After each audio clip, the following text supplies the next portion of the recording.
Guardians of the Galaxy 2. A lot of what I could say about this film, I've already said in my review of Guardians of the Galaxy. So I guess you can... If you haven't seen that, what I liked about it. I really like the visuals. I really love the popping colours. This one, you can kind of see that a lot more. There's a lot of light and colour in this. Really love the soundtrack. Fantastic soundtrack. I think I might like this one more than the previous soundtrack. I'm not sure. It's definitely got a lot of songs that I found myself listening to, which, like with the Guardians of the Galaxy soundtrack, Volume 1, I would listen to the whole thing a lot. This one is like certain songs like The Chain and Wham Bam Shamalam, which I think I'm saying that right, which I keep listening to over and over again. Southern Night's another one. Just great soundtrack, fantastic soundtrack. And the characters are great. Drax is a little bit more crazier this time around. He's got a great dynamic with one of the new characters, Mantis, and she's a lot of fun in how naive she is. Gamora feels like she's got a bit more energy to her this time. It kind of tells like she's been traveling with these idiots for quite a while and she's starting to get a little bit tired of the bullshit. Star-Lord is once again the dork from space. Rocket's awesome as always, and then you have Baby Groot. Everyone loves Baby Groot. There's like a line in the film that says this thing is too adorable to kill, and it's true. This thing is freaking adorable. And yes, that is still Vin Diesel. Everything's pretty much... I like everything that I liked last time, but it feels like they were done better. And then they went and fixed the things that I wasn't so hot on last time. Like the action scenes, really good action. They show off the characters' individual fighting styles a lot more. Like you get to see a lot of how Rocket fights. He's very acrobatic and he uses a lot of like improvised devices, which you didn't really see in the previous film. And even when they have like a fighter battle in space, the enemy is really interesting. I'll get to those in a sec. And it all leads to like having Drax out the back of the ship firing at this thing following them. And it's just those little touches that push the action scenes over the edge. Some of them aren't so great, but at the same time, they're very great spectacles. Like this entire scene where this character Yondu is attacking people using this dart that he can control by whistling. And it's just a guy walking and whistling, and people are dying.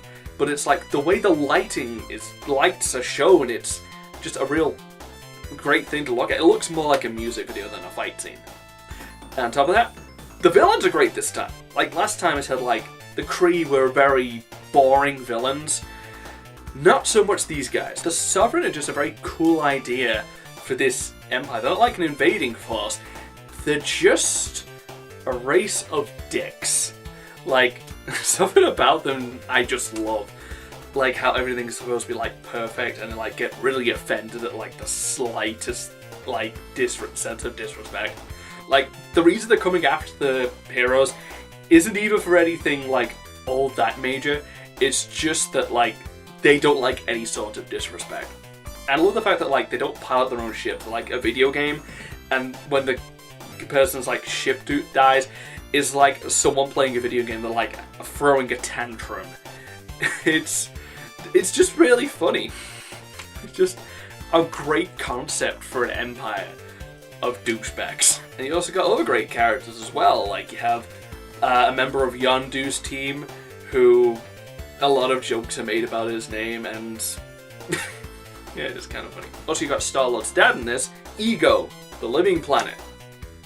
This is why I love comic books. And he's a great character as well, just like where he's at mentally and what his goals are and how he goes about everything. He's just really interesting design for a character, really fascinating. The other thing they get right is the emotional side of this as well. There's a lot of character interaction this time. Got like Star-Lord and Ego, you've got Gamora and her sister Nebula. You've got the relationship between Rocket and Yondu of all things. Drax and Mantis, as I've already said, just a lot of great character dynamics and how they work off each other and where they're like, how they're developing their characters. It's really fascinating to see, and it kind of gives it a little bit more heart than the previous film had.